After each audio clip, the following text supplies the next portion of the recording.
तो hello guys, क्या 2026 में आप एक नया लैपटॉप लेने का प्लान कर रहे हो मगर कॉन्फ्यूज्ड हो?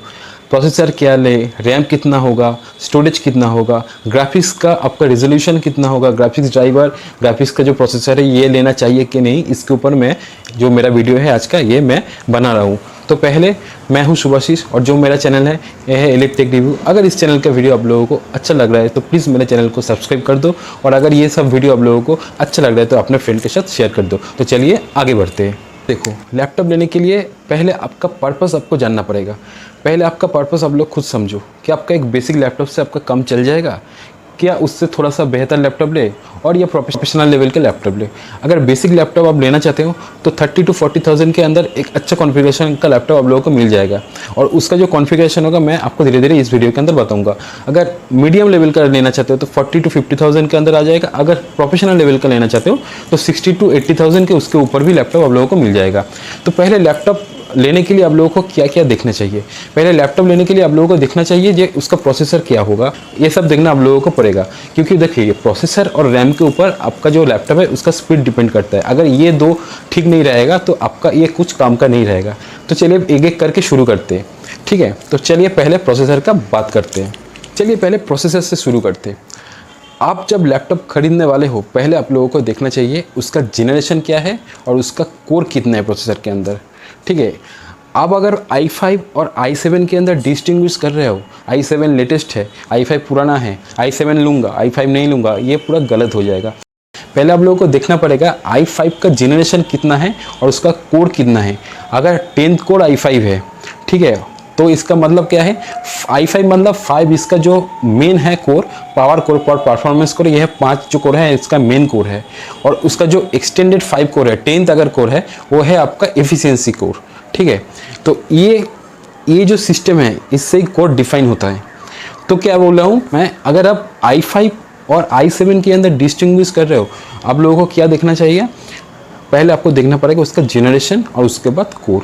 हमेशा एक बात दिमाग में बैठा लो, i5 का अगर लेटेस्ट जनरेशन का प्रोसेसर i7 का ओल्ड जनरेशन प्रोसेसर जो उसका जनरेशन ओल्ड है हमेशा बेटर परफॉर्मेंस देता है। इसका मतलब क्या है, i5 का 12 जनरेशन का जो परफॉर्मेंस है i7 का 10 जनरेशन का परफॉर्मेंस से हमेशा बेहतर रहेगा। यही मैं बोलना चाहता हूँ। हमेशा i5, i7, i9 ऐसे मत देखो, उसका जनरेशन देखो, उससे आप लोगों को उसका स्पीड पता चल जाएगा, कितना उसका स्पीड दे सकता है, उसका क्लॉक स्पीड कितना है।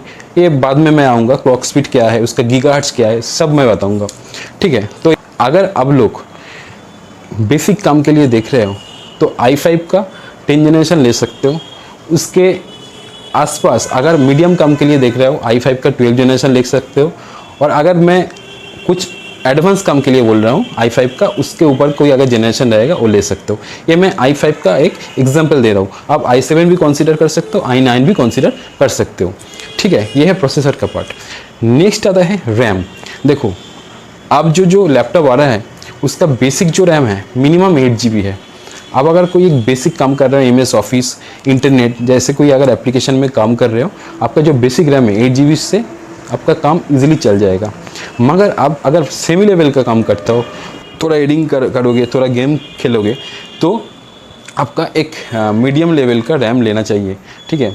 मतलब 8 GB के ऊपर 12 GB और 16 GB का रैम आप लोग ले सकते हो। अगर प्रोफेशनल लेवल में आप लोग काम करोगे तो आपका मिनिमम जो रिकमेंडेशन है 16 GB। तो प्रोफेशनल लेवल क्या होता है, आपका हाई लेवल का वीडियो एडिटिंग, जैसे कि प्रीमियर प्रो सॉफ्टवेयर में वीडियो एडिटिंग करना, ठीक है? हाई फाई कोई गेम अगर खेलना है तो ये सब अगर आप लोग खेलोगे, काम करोगे, गेम खेलोगे, तो इसके लिए आपका मिनिमम जो रिकमेंडेशन है वो है 16 GB रैम, और उसके ऊपर भी आप लोग जा सकते हो, ठीक है? ये है प्रोसेसर और रैम का पार्ट। अब बात जो आता है ये है आपका स्टोरेज। देखो, मैंने पहले क्या बोला, बेसिक काम के लिए आपका 256 GB SSD स्टोरेज काफ़ी है। मगर आपका लेवल जब काम का लेवल जब इंक्रीज़ होता जाएगा, आपका स्टोरेज भी उतना बढ़ता जाएगा। क्योंकि स्टोर करने के लिए भी आप लोगों को तो लैपटॉप में कुछ स्पेस चाहिए, उसके लिए आपका स्टोरेज का जो स्पेस है उसको भी बढ़ाना चाहिए, ठीक है? तो मिनिमम मेरा रिकमेंडेशन है, अगर बेसिक काम है उसके लिए 256, मीडियम के लिए 512 GB, और एडवांस काम के लिए minimum 1 TB recommendation storage space है। और देखो, अभी जो लैपटॉप आ रहा है उसके अंदर HDD और नहीं है, सब SSD है, ठीक है? SSD हार्ड डिस्क ही आप लोगों को लेना चाहिए, SSD स्टोरेज ही आप लोगों को लेना चाहिए। HDD अब लैपटॉप में नहीं आता, वो पुराना ज़माने का जो लैपटॉप था उसमें आता था। अभी जो चल रहा है पूरा SSD चल रहा है। तो अगर अगर स्टोरेज लेना चाहते हो तो SSD लेना पड़ेगा 256, 512 और 1 TB। आपका रिकमेंडेशन, काम का जो रिकमेंडेशन है उसके ऊपर बेस्ड करते। गाइज नेक्स्ट आता है आपका लैपटॉप में कैमरा फैसिलिटी। अभी जो लैपटॉप आ रहा है सब में कैमरा फैसिलिटी थोड़ा बहुत है और नहीं है, अगर बेसिक लैपटॉप आप लोग कंसीडर करो। मगर आप लोग अगर बेसिक भी लैपटॉप कंसीडर करो, हमेशा चेक कर लेना उसमें कैमरा रहना चाहिए, क्योंकि ऑनलाइन क्लास के लिए, कोई भी एक वेबिनार के लिए आप लोगों को कैमरा की ज़रूरत हमेशा पड़ेगा। तो कैमरा लेना आप लोगों को ज़रूरी है। हमेशा जब लैपटॉप बाइंग कर रहे हो तो देखना पड़ेगा कैमरा है या नहीं है, ठीक है। उसके बाद आता है, अगर आप लोग स्टूडेंट भी हो या सेमी लेवल का भी कोई काम कर रहे हो और एडवांस लेवल का काम कर रहे हो, लैपटॉप में कोई ग्राफिक्स का अलग से ड्राइवर है क्या, ये आप लोगों को देखना पड़ेगा। अगर मिड लेवल सेगमेंट का आप लोग लैपटॉप लेना चाहते हो तो देख लेना डेडिकेटेड ग्राफिक्स उसमें दिया हुआ है कि नहीं दिया हुआ है। डेडिकेटेड ग्राफिक्स क्या होता है, ग्राफिक्स का जो ड्राइवर है वो अलग से लैपटॉप के अंदर इनबिल्ट है। तो गाइस देखो, अब अगर आप इंटेल और AMD का कोई भी एक प्रोसेसर चूज़ कर रहे हो, ठीक है, उसमें एक थोड़ा बहुत ग्राफिक्स दे देता है कंपनी, ठीक है, काम चलाने के लिए। मगर आप लोग जब कोई एडवांस लेवल का काम करना जाओगे, जो ग्राफिक्स है ना उसका फ्लिकरिंग जो रेट है वो बहुत घट रहा है, प्रॉब्लम होगा, आप लोगों को समझ आ जाएगा, ठीक है। आप लोग देख लेना मैं क्या बोलना चाहता हूँ। तो लैपटॉप अगर एक एडवांस लेवल का काम के लिए लेना चाहते हो तो हमेशा चेक कर लेना उसमें कोई डेडिकेटेड ग्राफिक्स ड्राइवर दिया हुआ है क्या नहीं दिया हुआ है, ठीक है। तो गाइस नेक्स्ट आप लोगों को जो देखना चाहिएगा वो है बैटरी। बैटरी का मेजरमेंट एक्चुअली mAh में होता है, मगर लैपटॉप के लिए आप लोग वाट आवर में कैलकुलेट करोगे, ठीक है, वाट आवर में कैलकुलेट करोगे। तो अगर लैपटॉप में 40 वाट आवर है तो इसका मतलब लैपटॉप का सपोर्ट 4 to 6 आवर तक दे देगा। 60 वाट आवर है, इसका मतलब 6 to 8 आवर्स तक सपोर्ट दे देगा। अगर 80 वाट है, जो प्रीमियम लैपटॉप में आप लोग देख पाओगे, इसका मतलब 8 to 12 आवर तक सपोर्ट आप लोगों को मिल जाएगा।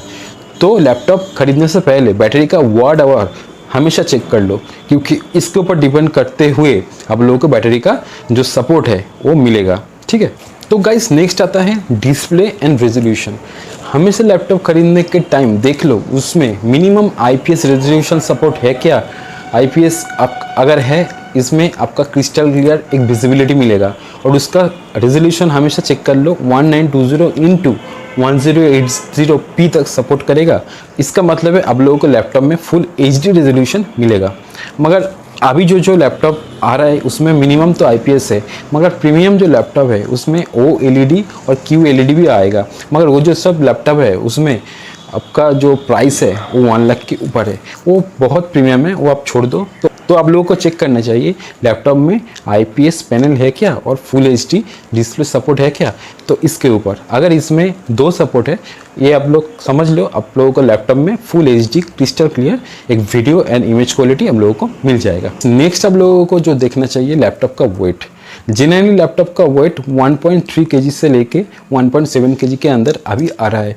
इससे ऊपर अगर आएगा ये आपको हैंडलिंग करने के लिए थोड़ा सा प्रॉब्लम होगा। लैपटॉप का वेट आप लोग हमेशा चेक कर लो, ठीक है। लैपटॉप का वेट अगर ज़्यादा होगा आप लोगों को प्रॉब्लम हो सकता है। हमेशा लाइट वेट लैपटॉप आप लोगों को खरीदना चाहिए। तो पहले आप लोग लैपटॉप खरीदने से पहले हमेशा उसका वेट चेक कर लेना, उसमें वेट कितना हुआ है। अगर मिनी लैपटॉप है उसका वेट 1 ग्राम, अगर मिनी लैपटॉप है उसका वेट 1 kg के आसपास ही होगा। मगर आप लोगों का अगर 14 इंची और 15.6 इंची में लैपटॉप चाहिए उसका वेट 1.3 kg से लेके 1.7 kg के अंदर आएगा, ठीक है। Last but not the least, laptop में आप लोगों को पोर्ट चेक करना पड़ेगा। लैपटॉप में HDMI पोर्ट है क्या, USB 2 पोर्ट है क्या, और Type-C पोर्ट है क्या नहीं है। क्योंकि अगर HDMI पोर्ट नहीं है तो आप लोग आपका जो लैपटॉप है ये बिगर स्क्रीन में कनेक्ट नहीं कर सकते हो थ्रू वायर्ड। आप लोग मिरर से कनेक्ट कर सकते हो मगर उसका रेजोल्यूशन अच्छा नहीं आता है। तो थ्रू वायर्ड करने के लिए आप लोगों को HDMI जो पोर्ट है उसका रेजोल्यूशन अच्छा नहीं आता है। तो थ्रू वायर्ड करने के लिए आप लोगों को HDMI जो पोर्ट है उसका ज़रूरत हमेशा पड़ेगा। तो चेक कर लेना HDMI पोर्ट है क्या नहीं है। सेकंड जो आता है USB पोर्ट। USB पोर्ट हमेशा काम का होता है। माउस और कीबोर्ड अगर आप लोगों को अटैच करना चाहते हो उसके लिए यूज़ होता है। फाइल ट्रांसफ़र के लिए थ्रू पेन ड्राइव यूज़ होता है। और बहुत काम के लिए यूएसबी पोर्ट यूज़ होता है, ठीक है। और जो टाइप सी पोर्ट है वो टाइप सी हमेशा चेक कर लेना लैपटॉप में है क्या नहीं है, क्योंकि टाइप सी पोर्ट से आप लोग आपका जो डिवाइस है, गैजेट है, वो चार्ज कर सकते हो लैपटॉप से, ठीक है। तो लैपटॉप खरीदने के टाइम ये मस्ट रिकमेंडेशन है, ये जो तीनों पोर्ट है ये हमेशा आप लोगों को चेक करना चाहिए। तो गाइस ये वीडियो इधर ही एंड कर रहे हैं, इसको ज़्यादा लंबा और नहीं करेंगे। जो मेरा एक्चुअल पॉइंट था, मेन पॉइंट था, मैंने आप लोगों को बोल दिया। ये चीज़ आप लोगों को देखना पड़ेगा लैपटॉप खरीदने के टाइम पे, ठीक है। और मेरा जो डिस्क्रिप्शन बॉक्स है उसमें मैंने 5 लैपटॉप का रिकमेंडेशन आप लोगों को दे रहा हूँ। वो जो लैपटॉप है आप लोग अमेजोन से खरीद सकते हो। उसमें जो कॉन्फ़िगरेशन मैंने सिलेक्ट करके दे रहा हूँ वो आपके लिए बहुत फ्रूटफुल होगा। मैं बेसिक से लेके पूरा एडवांस तक लैपटॉप का रिकमेंडेशन आप लोगों को मेरा डिस्क्रिप्शन बॉक्स में दे दिया हूँ, तो वहाँ से आप लोग खरीद सकते हो। तो ये वीडियो इधर ही एंड कर रहे हैं। अगर ये वीडियो आप लोगों को अच्छा लगा तो अपने फ्रेंड के साथ शेयर कर दो और मेरे चैनल को सब्सक्राइब कर दो। और चलिए मिलते हैं नेक्स्ट वीडियो में।